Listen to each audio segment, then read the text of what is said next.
আমার মেজ বোনের সাথে যেদিন আমার স্বামীর বিবাহ হয়, সেদিন যে আমি কিভাবে বেঁচেছিলাম নিজেও জানি না। মৃত্যু যন্ত্রণার মতন মনে হয়েছিল। না সেদিন বাঁচতে পেরেছিলাম, না মরতে পেরেছিলাম।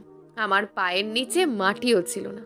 পৃথিবীর সবার কাছে তখন আমি দোষী, আমি খারাপ। অথচ ওই মুহূর্তে আমার স্বামীর সাথে আমার ডিভোর্স পর্যন্ত হয়নি। এজন্য অবশ্য আমার মা দায়ী।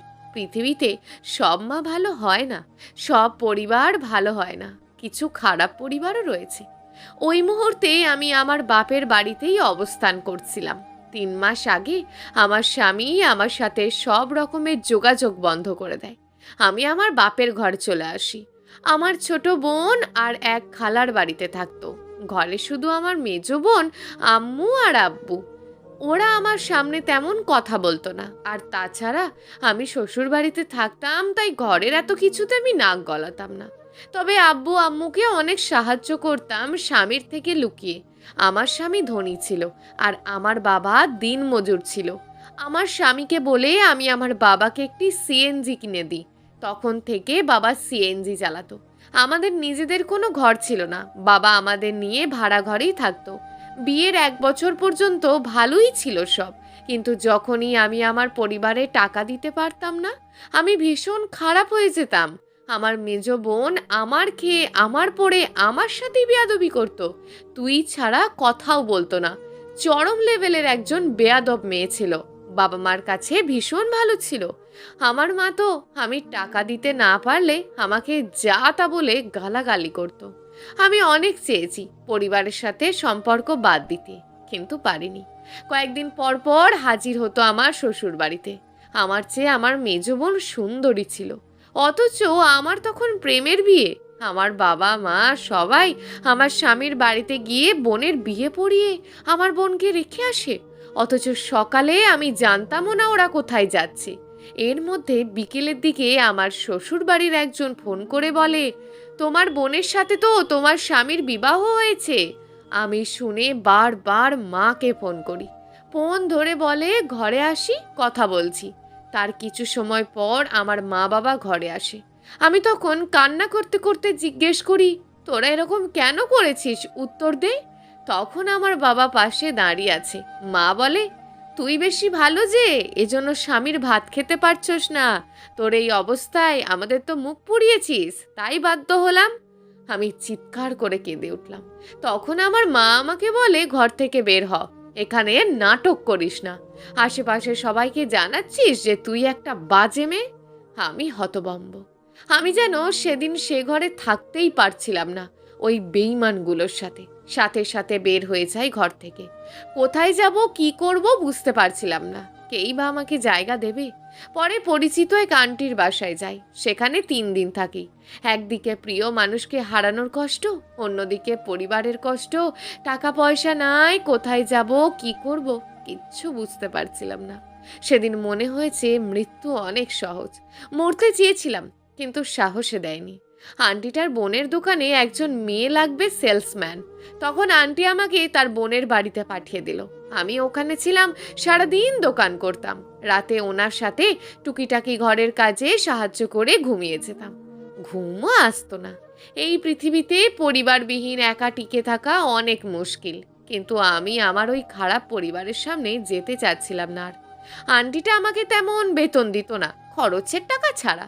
বলতো জমা থাকুক, তোর কাজে লাগবে তখন নিস। এভাবে 1 বছর পার হলো। আমি তখন পুরো পরিবার, আপনজন সবার সাথে যোগাযোগ বন্ধ করে দিয়েছি। খুবই ঘৃণা চলে এসেছিল তাদের প্রতি। আমি রাতে ঘুমাতে পারতাম না। মনে হতো আমার সাজানো সংসারে কিভাবে রাজত্ব করছে ওরা। আর মনে হতো আমার প্রিয় মানুষটা কি একটুও চিন্তা করছে না আমার কথা। আমার কথা কি একটুও মনে পড়ে না?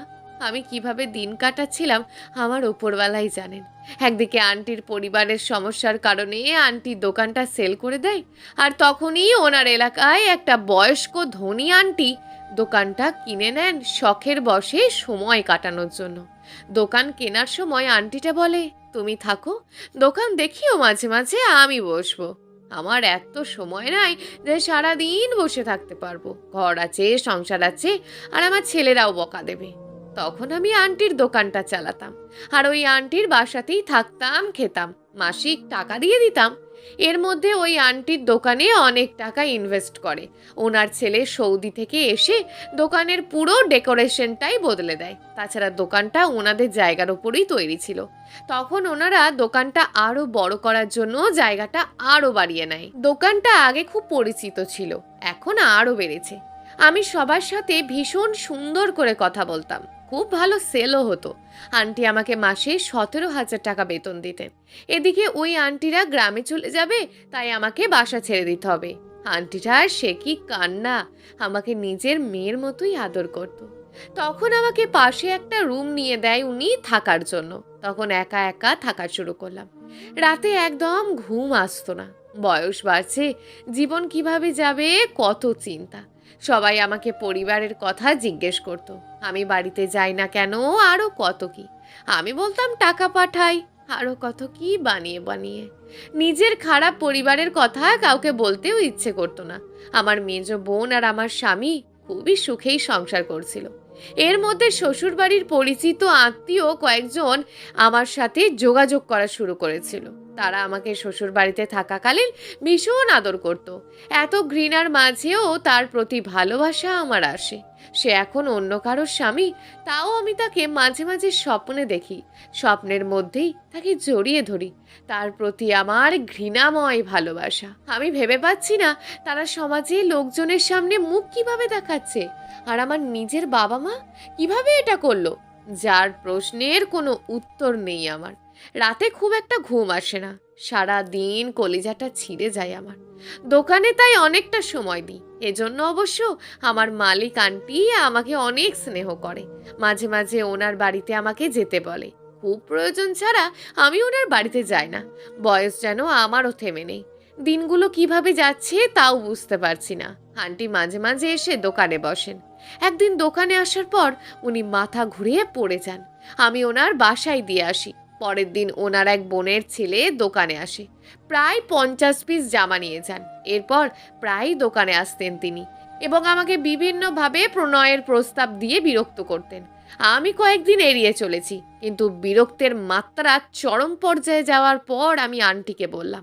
আন্টি ওনাকে বিষয়টা নিয়ে সাবধান করলেন, কিন্তু উনি তো সাবধান হলেন না। পরে ওনার বড় ছেলেকে বিষয়টা জানালেন। উনি অনেক বকাঝকা করলেন। আমি ভয় পেতে শুরু করি, যেহেতু একা থাকি। তখন আন্টি বললেন, আমার বাসার নিচেই থাক তুই। এর মধ্যে ওনার বড় ছেলের বিয়ে ঠিক হয়। আমি আন্টির পাশে থেকে আন্টির হাতে হাতে আন্টিকে অনেক সাহায্য করি ওনার বড় ছেলের বিয়েতে। বছর 3 পার হলো। আমার কয়েকজন আত্মীয় অনেক অনুরোধ করলেন ওখানে বেড়াতে যেতে। আমার আর সাহস নাই ও রাস্তা দিয়ে যেতে। আমার মনে হয় ওই রাস্তা দিয়ে গেলে আমি মরে যাব।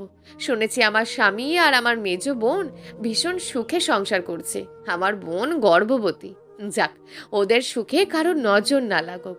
আমার নসিবে যা ছিল তাই হয়েছে। আন্টির মেজ ছেলে প্রবাস থেকে এসছেন। আন্টি আমায় অনেক চকলেট, শ্যাম্পু উপহার হিসাবে দিয়েছেন। আমি কিন্তু নিতে চাইনি, তাও দিয়েছেন। উনি আবার মাঝে মাঝে দোকানে এসে বসতেন। দোকানের পাশে খালি জায়গায় ওনার বন্ধুরা সহ ক্যারাম খেলতেন। উনি আমাকে কিছু না বলে আন্টিকে বিয়ের প্রস্তাব দেন। তখন আন্টি রাজি হয় না নিজেও, কারণ ওনারা যথেষ্ট ভালো পরিবারের এবং ধনী ও নাম করা। ওনারা 3 ভাই 2 বোন।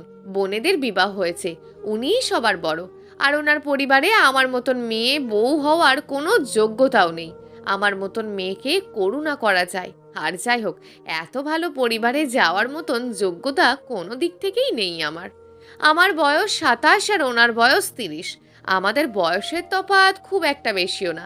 ওনাকে আন্টি বুঝিয়ে না করে দেন। আমি যথারীতি দোকান খুলে দোকানে বসি। তখন আন্টির মেজ ছেলে সহ ওনার বন্ধু এনামুল দোকানে বসেন এবং আন্টির ছেলে আমাকে বলল, ও একটু তোমার সাথে কথা বলবে, তোমরা কথা বলো, আমি দোকানের সামনে দাঁড়িয়ে আছি। উনি তখন সালাম দিয়ে আমায় বললেন, আমি তোমাকে বিয়ে করতে চাইছি। এত ঘুরিয়ে পেঁচিয়ে বলতে ইচ্ছে করছে না।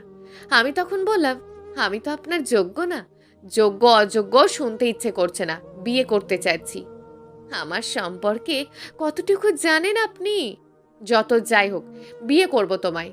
আমার ডিভোর্স হয়নি, কিন্তু স্বামীর সাথে যোগাযোগ নেই, পরিবারের কারোর সাথেও না। এমনকি আমি বাড়িতে কোনো ধরনের যোগাযোগও রাখি না। আমি এই দুনিয়াতে একা।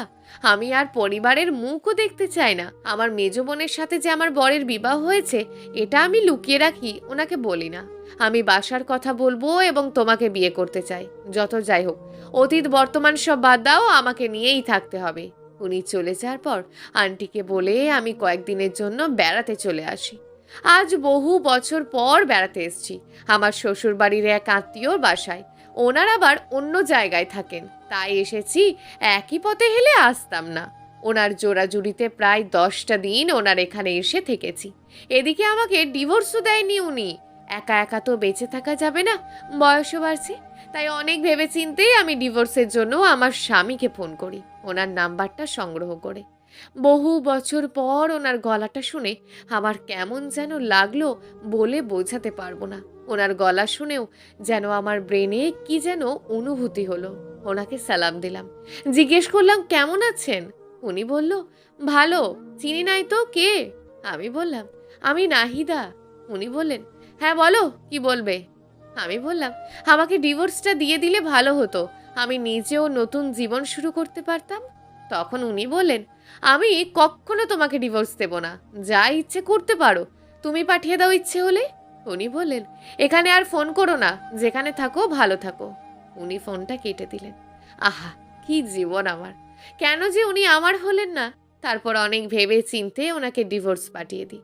আর এদিকে আমার নাম্বারে শুধু কল আর কল। আন্টি দিচ্ছে, এনামুল দিচ্ছে, সবাই দিচ্ছে। আমি 10 দিন থেকে চলে গেলাম। এনামুল নাছোড় বান্দা, আমাকে বিয়ে করবে মানে করবে। আন্টি রাজি না হওয়ার কারণ উনি হয়তো আবেগের বশে করছেন, পরে যদি পাল্টি নেন আমি কোথায় যাব? এমনিতে জীবন একটি দাগ রয়েছে, আমার বিয়ে করার ইচ্ছে নেই, কারণ আমি তো এত যোগ্যতা সম্পন্ন কেউ না। কিন্তু এনামুল আমাকে বিয়ে করার জন্য নাছোড় বান্দা। পরিশেষে ওনাকে বললাম, আপনার পরিবারকে রাজি করাতে পারলে বিয়ে করব। উনি বললেন, আমার পরিবার রাজি, তুমি রাজি হও শুধু। আমি বললাম, আচ্ছা, ভেবে চিনতে জানাবো। জীবনকে আমি আর একটা সুযোগ দিতে চাই, যদি আমার রাব আমার নসিবে ভালো কিছু রাখেন। এদিকে এনামুল আমাকে তার মেজ ভাইয়ের সাথে পরিচয় করিয়ে দেয়। ছেলেটা এত ভালো আর এত ভদ্রলোক, বলার মতো না। আমাকে আপু ছাড়া কথা বলে না। এনামুল আর তার মেজ ভাই নাজমুল আমায় বলল, আপু, এবার দোকানের চাকরিটা ছেড়ে দাও, আমাদের তো মান সম্মান রয়েছে, কিছুদিন পর আপনি আমাদের ঘরের বউ হবেন আপু। আমি বললাম, ঠিক আছে। আমি নিজেও মানসিকভাবে প্রস্তুতি নিয়ে ফেলেছি বিয়ে করার জন্য। দোকান ছেড়ে দেব আন্টিকে বললাম। আন্টি বিষয়টা সাদরে গ্রহণ করলেন। কিছুদিন পর দোকানটা ছেড়ে দেব। এদিকে ফোনে টুকিটাকি কথা হয় আমার এনামুলের সাথে। দোকান বন্ধ করব, দোকানের জিনিসপত্র আমি গুছিয়ে রাখছি। এনামুলের সাথে ফোনে কথা বলতে বলতে এদিকে হঠাৎ কি মনে করে এনামুলকে বললাম, এনামুল, একটা লাল গোলাপ পেলে খুশি লাগতো। তখন এনামুল বলল, আমি তো দূরে আছি, কি আর করব, ইচ্ছেটা আপাতত পূরণ করতে পারছি না। আমি নিজেও জানি এনামুল দূরে আছে। ঠিক তার 25 মিনিট পর নাজমুল বাইকে করে অনেক গোলাপ নিয়ে আসে দোকানে। আমাকে দোকানে ঢুকেই বলে, আপু, এনামুল ভাইয়া গোলাপ পাঠিয়েছে। এনামুল তখন আমার কলে আছে। আমি খুশি হয়ে মোবাইলে বললাম, বাহ, ছোট্ট ভাইকে দিয়ে পাঠিয়ে দিলে, একটু বললেও না। এনামুল বলল, সারপ্রাইজ। নাজমুল হাসি মুখে বলল, আপনাদের আদেশ পালন করা আমার দায়িত্ব। ভীষণ খুশি হলাম আমি ওই মুহূর্তে। হঠাৎ দোকানের দরজাটা কি যেন বাহির থেকে বন্ধ করে দিল। আমি আর নাজমুল ঘাবড়ে গেলাম। এদিকে ওই শয়তানটা বাহির থেকে চিৎকার করে মানুষ ডাকছে, আমরা নাকি অসভ্যতা করতেছি। আতঙ্কে ভয়ে আমি শেষ। ওই শয়তান দোকানের দরজা খুলে আরো কয়েকজন সহ আমাকে আর নাজমুলকে মারছে। আমি বলছি, কেন এমন করছেন, আমাদের দোষ কি? আমাদের কোনো কথাই শুনছে না। আমরা নাকি অসভ্যতা করতেছিলাম দোকানে। অনেক মানুষ জড়ো হয়। তখনও এনামুল মোবাইলের কলে আছে, ও সব শুনছে। ওরা আমার মোবাইল কেড়ে নেয়। দোকানের পাশে এক ভাই আন্টিকে খবর দেয়। আন্টি আসে, আমাদের বাঁচানোর অনেক চেষ্টা করে, কিন্তু তখন সমাজের কয়েকজন মুরব্বী সহ ওই ছেলের বন্ধুরা সহ বলে যে বিয়ে দিয়ে দিতে আমার আর নাজমুলের। তখন আমাদের কিছু করার ছিল না। পরিস্থিতির চাপে পড়ে বাধ্য হয়ে আমরা বিয়ে করি। বিয়ে করিয়ে দেওয়ার পর আমাকে এলাকা ছাড়তে বলে। নাজমুলের বাবা মাকে সহ কল করে ওরা। ওই সময়টাতে মনে হয়েছে মারা যাই, এতটা অপমান মানতে পারছিলাম না। পরিশেষে কি আর করার, নাজমুল আর আমাকে তাদের ঘরে দিয়ে আসে। সমাজে ছিছি পড়ে যায়। নাজমুল বাসায় এসে লজ্জায় জমির কীটনাশক খেয়ে ফেলে। রাতে ওরে নিয়ে আবার হাসপাতালে দৌড়াদৌড়ি। আমার জীবনে এত বাজে সিচুয়েশন কখনো পড়ি নাই। জীবনে আর কতটা ছোট্ট হওয়ার বাকি আছে জানি না আমি। এনামুল রাত 2টোয় বাসায় আসে।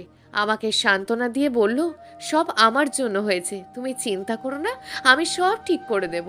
আমাকে সান্ত্বনা দিয়ে এনামুল হাসপাতালে চলে যায়।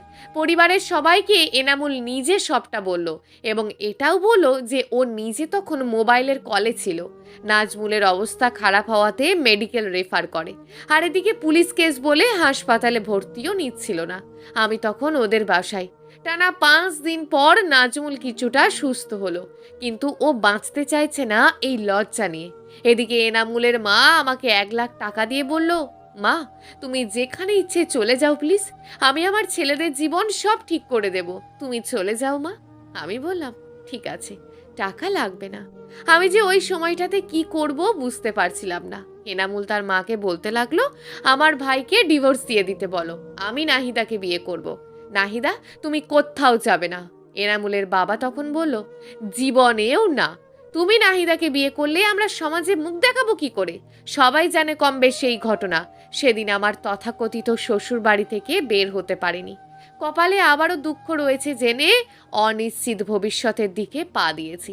নাজমুলকে বাড়িতে আনা হলে সবাই দেখতে আসে, সাথে আমাকেও দেখে যায় সবাই।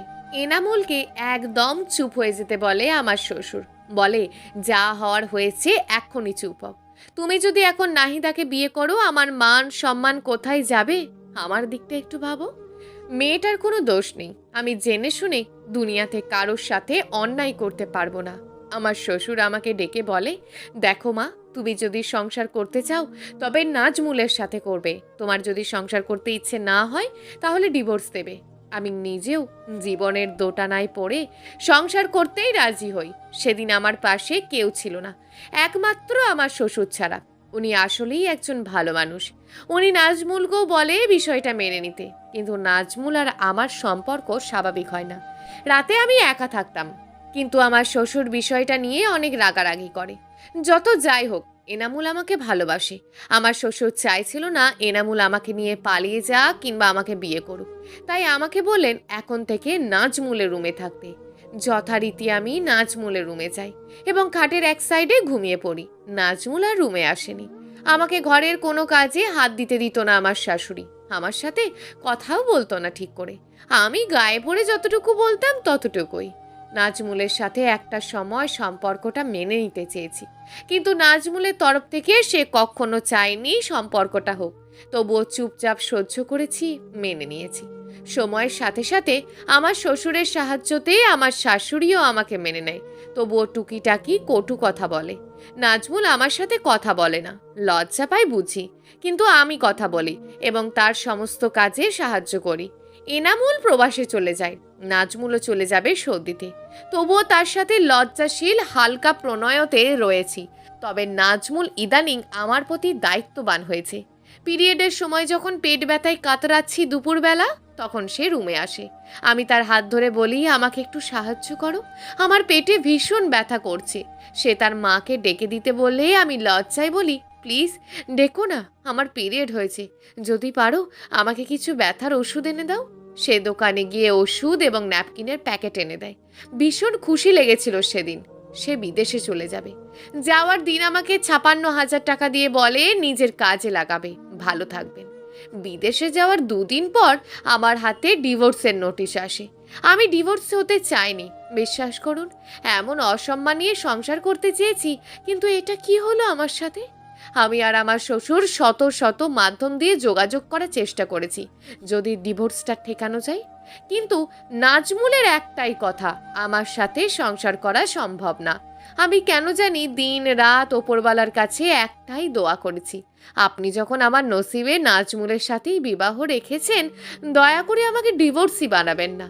এই এক জীবনে আর ডিভোর্সি হতে চাই না আমি। 13 দিন পর আমার শ্বশুর কল দিলে নাজমুল ধরে। আমার শ্বশুর শুধু একটাই কথা বলেছে, মেয়েটার কি দোষ? উপরওয়ালা যেভাবে চেয়েছেন বিবাহটা সেভাবেই হয়েছে। তুমি যে অযথা নাহিদাকে ডিভোর্সের কাগজ দিয়েছ। বাবা, আমি চাইছি তুমি শেষবার একটু চিন্তা করো। সেদিন সে বাবার কথায় রাজি হয়, কিন্তু আমার সাথে খুব একটা ফোনে কথা বলতো না। আমিও বলতে সংকোচ করতাম। শ্বশুর বাড়িতে আমাকে অনেকেই আমার পরিবার নিয়ে অনেক কথা বলেছে। বলতো আমি কেমন মেয়ে, পরিবারের সাথে যোগাযোগ নাই কেন, হ্যান ত্যান। সবার পরিবার আসতো সবার শ্বশুর বাড়িতে, শুধু আমার কেউ আসতো না। বিবাহের 1.5 বছর পর আমার স্বামী দেশে আসেন। তারপর রাতের দিকে আমার শ্বশুর আমাদের আবারও বিবাহ পড়ান। উনি দেশে আসা দিন আমার সে কি লজ্জা! লজ্জায় আমি ওনার সামনেও যেতে পারছিলাম না। রাতের দিকে শুধু ঘুরঘুর করছিলাম এই রুম ওই রুম। আমার শাশুড়ি তখন আমাকে বলল, যাও রুমে যাও। আমি রুমে গেলে উনি আমাকে বললেন, একটু সেজে গুজে কি থাকা যেত না আমার সামনে? লজ্জায় আমার মুখ দিয়ে কথা বের হচ্ছিল না। উনিও নিজে থেকে আমাদের সম্পর্কটা এগিয়ে নিয়ে যেতে চেয়েছেন। সে রাতে ওনাতে সিক্ত হয়েছি আমি। ওনার ভালোবাসায় পরিপূর্ণ হয়েছি। সারা রাত আমাকে জড়িয়ে ধরে ঘুমিয়েছেন। আমি বহুদিন পর আমার স্বামীর ভালোবাসায় রঙিন হয়েছি। এরপর সুখে দিন গিয়েছে আমাদের। আমি কেঁদে কেটে সব বলেছি আমার জীবনের সব কিছু। আমার পরিবারের সাথে যোগাযোগ না রাখার কারণ সব বলেছি। উনি মেনে নিয়েছেন এবং কথা দিয়েছেন আমাকে আর কষ্ট দেবেন না। উনি ছুটিতে এসেছেন 3 মাসের জন্য। ওনার ভাই আসবেন দেশে বিবাহ করার জন্য। উনি থাকাকালীনই আসবেন, যেন উনি সহ বিবাহতেও উপস্থিত থাকতে পারেন। আমার স্বামী 3 মাসের জায়গায় মাত্র 1 মাসে 2 দিন ছুটি কাটিয়েই চলে গেছেন।